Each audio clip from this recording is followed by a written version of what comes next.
ଭାରତର James Bond ବୋଲାଉଥିବା NSA Ajit Doval ଆଜି ଭାରତର ଯୁବପିଢ଼ି ବା ଜେନ୍ଜିଙ୍କୁ ଦେଇଛନ୍ତି ଏକ କଠୋର ବାର୍ତ୍ତା ଯାହା ସାରା ଦେଶରେ ହଇଚଇ ସୃଷ୍ଟି କରିଛି। ପୁଣେଠାରେ ଲୋକମାନ୍ୟ ତିଲକ ଜାତୀୟ ପୁରସ୍କାର ଗ୍ରହଣ କରିବା ସମୟରେ ଡୋଭାଲ ସ୍ପଷ୍ଟ ଶବ୍ଦରେ କହିଛନ୍ତି, ନିଜ ଇଚ୍ଛା ମୁତାବକ ଯାହା ଇଚ୍ଛା ତାହା କହିବା ସ୍ୱାଧୀନତା ନୁହେଁ, ଦେଶର ସ୍ୱାର୍ଥ ସବୁକିଛି ଉପରେ। ତେବେ କ'ଣ ରହିଛି ଡୋଭାଲଙ୍କର ଏହି ବିସ୍ଫୋରକ ବାର୍ତ୍ତାରେ? ଆସନ୍ତୁ ଜାଣିବା ଆଜିର ଏହି ଭିଡ଼ିଓରେ। ତେବେ ମହାରାଷ୍ଟ୍ରର ପୁଣେଠାରେ ଆୟୋଜିତ ଏକ ଭବ୍ୟ ସମାରୋହରେ ଭାରତର ଜାତୀୟ ସୁରକ୍ଷା ପରାମର୍ଶଦାତା ବା ଏନ୍ଏସ୍ଏ ଅଜିତ ଡୋଭାଲଙ୍କୁ ସମ୍ମାନଜନକ ଲୋକମାନ୍ୟ ତିଲକ ଜାତୀୟ ପୁରସ୍କାରରେ ସମ୍ମାନିତ କରାଯାଇଛି। ଏହି ପୁରସ୍କାର କେବଳ ଏକ ସମ୍ମାନ ନୁହେଁ, ବରଂ ମହାନ ସ୍ୱାଧୀନତା ସଂଗ୍ରାମୀ ଲୋକମାନ୍ୟ ବାଲ ଗଙ୍ଗାଧର ତିଲକଙ୍କର ସେହି ବିପ୍ଳବୀ ଚିନ୍ତାଧାରାର ସ୍ମାରକୀ, ଯିଏ ନାରା ଦେଇଥିଲେ ସ୍ୱରାଜ ମୋର ଜନ୍ମସିଦ୍ଧ ଅଧିକାର। ନିଜ ଅଭିଭାଷଣରେ ଅଜିତ ଡୋଭାଲ ତିଲକଙ୍କ ଆଦର୍ଶକୁ ମନେ ପକାଇ କହିଥିଲେ ଯେ ଆଜି ଆମେ ଯେଉଁ ସ୍ୱାଧୀନ ଭାରତରେ ନିଶ୍ୱାସ ନେଉଛୁ ତାହା ପଛରେ ରହିଛି ଶହ ଶହ ବୀର ସଂଗ୍ରାମଙ୍କ ବଳିଦାନ। କିନ୍ତୁ ଆଜିର ଯୁବପିଢ଼ି ବା ଜେନ୍ଜି କ'ଣ ସେହି ବଳିଦାନର ମୂଲ୍ୟ ବୁଝିଛନ୍ତି? ଅଜିତ ଡୋଭାଲ ନିଜ ଭାଷଣରେ ସିଧାସଳଖ ଭାରତର ଜେନ୍ଜି ବା ନୂତନ ପିଢ଼ିଙ୍କୁ ଟାର୍ଗେଟ କରି ଦୁଇଟି ଅତ୍ୟନ୍ତ ଗୁରୁତ୍ୱପୂର୍ଣ୍ଣ କଥା କହିଛନ୍ତି। ପ୍ରଥମଟି ହେଉଛି ସ୍ୱାଧୀନତାର ବାସ୍ତବ ଅର୍ଥ। ଡୋଭାଲ କହିଛନ୍ତି, ଆଜିର ଯୁବପିଢ଼ି ଭାବୁଛନ୍ତି ସ୍ୱାଧୀନତାର ଅର୍ଥ ହେଉଛି ଯାହା ଇଚ୍ଛା ତାହା କହିବା, କୌଣସି ନିୟମ ନ ମାନିବା, କିନ୍ତୁ ଏହା ସ୍ୱାଧୀନତା ନୁହେଁ। ସ୍ୱାଧୀନତାର ପ୍ରକୃତ ଅର୍ଥ ହେଉଛି ଆତ୍ମସଂଯମତା, ଦାୟିତ୍ୱବୋଧ ଏବଂ ଦେଶ ପ୍ରତି ନିଜର କର୍ତ୍ତବ୍ୟ ସମ୍ପାଦନା କରିବା। ଦ୍ୱିତୀୟରେ ହେଉଛି ରାଷ୍ଟ୍ରହିତ ପ୍ରଥମ ବା ନ୍ୟାସନାଲ ଇଣ୍ଟରେଷ୍ଟ ଫାର୍ଷ୍ଟ। ଡୋଭାଲ ବହୁ କଠୋର ସ୍ୱରରେ କହିଛନ୍ତି ଯେ ଦେଶଠାରୁ ବଡ଼ କିଛି ନୁହେଁ। ପ୍ରତ୍ୟେକ ନାଗରିକଙ୍କର ପ୍ରଥମ ଏବଂ ସର୍ବୋଚ୍ଚ କର୍ତ୍ତବ୍ୟ ହେଉଛି ଜାତୀୟ ସ୍ୱାର୍ଥକୁ ସବୁକିଛି ଉପରେ ରଖିବା। ଯଦି ଦେଶ ସୁରକ୍ଷିତ ଏବଂ ଶକ୍ତିଶାଳୀ ରହିବ ତେବେ ଯାଇ ନାଗରିକମାନେ ସ୍ୱାଧୀନତା ସୁରକ୍ଷିତ ରହିପାରିବ।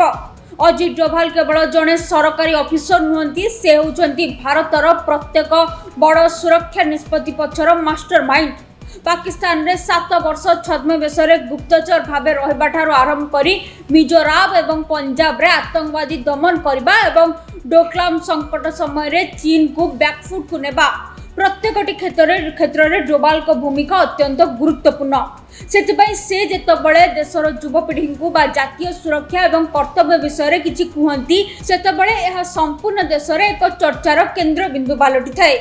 ତେବେ ଏ ନେଇ ଅଧିକ ଆଲୋଚନା କରିବାକୁ ଆମ ସହ ଫୋନ୍ ଲାଇନ୍ରେ ଯୋଡ଼ି ହୋଇଛନ୍ତି ଗ୍ରୁପ୍ କ୍ୟାପ୍ଟେନ୍ ଏସ୍କେ ଜେନା। ଆସନ୍ତୁ ତାଙ୍କଠାରୁ ଏ ବିଷୟରେ କିଛି ଅଧିକ ଜାଣି ବୁଝିବା। ତେବେ ସାର୍, ଆପଣଙ୍କୁ ନ୍ୟୁଜ୍ ରୁମ୍କୁ ବହୁ ସ୍ୱାଗତ। ସାର୍, ତ ଏନ୍ଏସ୍ଏ ଅଜିତ ଡୋଭାଲ ଯାହା ଦେଶର ଯୁବପିଢ଼ିମାନଙ୍କୁ କହିଛନ୍ତି ଯେ ଦେଶର ସ୍ୱାର୍ଥ ହେଉଛି ସର୍ବୋପରି, ତେବେ ଆଜିକାର ଏହି ସୋସିଆଲ ମିଡିଆ ଯୁଗରେ କିମ୍ବା ଇନଫର୍ମେସନ ୱାରଫେୟାର ଯୁଗରେ ଦେଶର ଯୁବପିଢ଼ି ବା ଜେନ୍ଜି କିପରି ଭାବରେ ଅଜାଣତରେ ହେଉଥିବା ଦେଶ ବିରୋଧୀ ନ୍ୟାରେଟିଭକୁ ଚିହ୍ନି ନିଜକୁ ଜାତୀୟ ସୁରକ୍ଷାର ଫାର୍ଷ୍ଟ ଲାଇନ୍ ଡିଫେନ୍ସ ଭାବେ ଗଢ଼ିପାରିବେ? यस देखो आपनकर प्रश्न वर्तमान परिप्रेक्षी यथेष्ट सामाजिक रिलेवेन्स ताको हम कहू सोशल रिलेवेन्स बहन करुच्ची माने carries a lot of meaning in the context of today and आम भारतर वर्तमान जो प्रकार आम गोटे डेवलपमेंट बा विकास आड़ को जाऊे एवं से दिगरे वर्तमान आगु को युवपीढ़ी जो प्रकार भूमिका ग्रहण करेंगे ताकू नहीं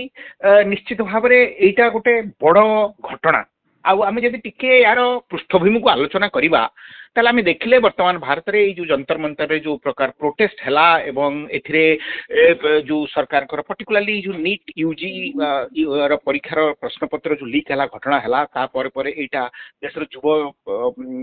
माने पीढ़ी जो माने कि आम जेनजी माने मुख्यतः कहले 1997-98 कहु यहाँ कौन गोटे वाटर टाइट रूल ना कि मुख्यतः आप देखिए 1998 बा 2000 मसीहार पूर्व जस्ट आमर एकविंश शताब्दी आरंभ होबार जस्ट वर्षे 2 वर्ष पूर्व आरंभ करके 2012-14 पर्यंत जो माने एज ग्रुप रे अछंती जो माने कि वर्तमान कह जाई पारे जे अंतत 22-23 बा 19-20 रु आरंभ करिकरी बा 26-27 पर्यंत बा से मानकू आमे होत कहि परिबा जो मानकर बयस 15 वर्ष रु आरंभ करिकरी वर्तमान 27 वर्ष भितर जो माने अछंती ताकू आमे रफली जेन जी बोली कहि परिबा। और से मानकर जो भारत रे जो प्रकार आंदोलन हला एवं तापर परवर्ती काल रे आमे आम जो तार प्रभाव देखिले सरकार प्रबल चाप पड़ा एवं यूजीसी नीट लीक को नीट प्रश्न पत्र को लीक नहीं सरकार जिते स्पष्टीकरण देले धीरे धीरे से आंदोलन स्वर आहरी तीव्र तीव्रतर है इवेंचुअली आम धर्मेंद्र प्रधान को इस्तीफा देवा पड़ा एवं आम बर्तमान देखुचे बर्तमान प्रधानमंत्री गोटे नुआ टास्क फोर्स गठन करते हुए तो ये घटनार आहरी they will go into the very basics आउ गोटे रेकमेंडेशन देवे जहाँफल कि भविष्य में अंततः एग्जामिनेशन में सुधार आसपार कि बर्तमान आप जो मूल प्रश्न को आम फेरवा जो अजित डोभाल जो जेनजी प्रति जो उद्बोधन एवं जो प्रकार आह्वान जे देश गठन में केमिति जेनजी गोटे सकारात्मक रोल नेबे सकारात्मक रोल नवा अर्थ सेमाने होचंती आम देशर भविष्य से माने वर्तमान आम देश को वैज्ञानिक हेबे बा इंजीनियर हेबे बा डॉक्टर हेबे बा एजुकेशनिस्ट हेबे बा विभिन्न वाक ऑफ लाइफ माने विभिन्न जीवनर विभिन्न दिगरे सेमाने सफलता आनिबे जोटा कि भारतर ओवरऑल प्रॉस्पेरिटी पई वर्तमान आगु भारत को आगु बढ़ेब तेणु एभली परिप्रेक्षी में देशर प्रत्येक जेनजी गोटे रेस्पॉन्सिबिलिटी रही सेमाने अंतत अधिक दायित्ववान हूँ केवल जे विद्रोह विप्लव बा से भली प्रतिवादर स्वर उठेले जे देश आमर आगु जीव ता नुहे सेमानक पई वर्तमान सबुठारु मुख्य आह्वान रही जे देश गठन करिवारे कोटा इम्पोर्टाट एवं को मुद्दा बा को विषय को सरकार पाखक प्रॉपरली पहुंचाइबे से गोटे से दायित्वपूर्ण भाव में व्यवहार करेंगे आम जो देखिले वर्तमान जेन जी यही प्रश्न उठुची कौन पाई ये प्रश्न उठुची ये जो विद्रोह चलता एथे अनेक इंटेलिजेंस इनपुट अच्छी बाहर अनेक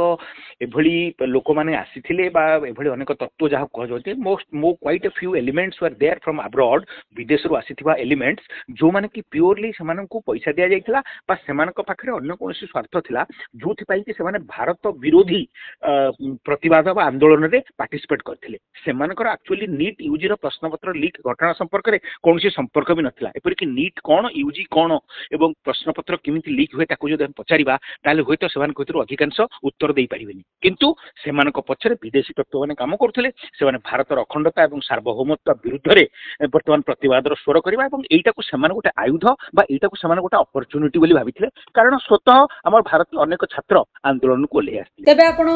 ग्रुप कैप्टेन एसके जेना को सुनुथिले से कोन कहूथिले तबे निश्चित भाव में देशर युवपीढ़ी को यह बुझा दरकार एवं एनएसए अजित डोभाल कथा को अधिक सीरियसली नेबा आवश्यकता रही तेबे आगु देखा बाकी रहा जे एनएसए अजित डोभाल वार्ता देश में किसी नुआ राजनीतिक झड़ सृष्टि करबा कि तेबे ए नहीं आपण मतामत कौन हमको कमेंट बॉक्स रे निश्चित जनातु वीडियोटी भल लगे लाइक करंतु एभली अन्य देश विदेश खबर जानिबा पई आम चैनल न्यूज रूम को सब्सक्राइब करंतु।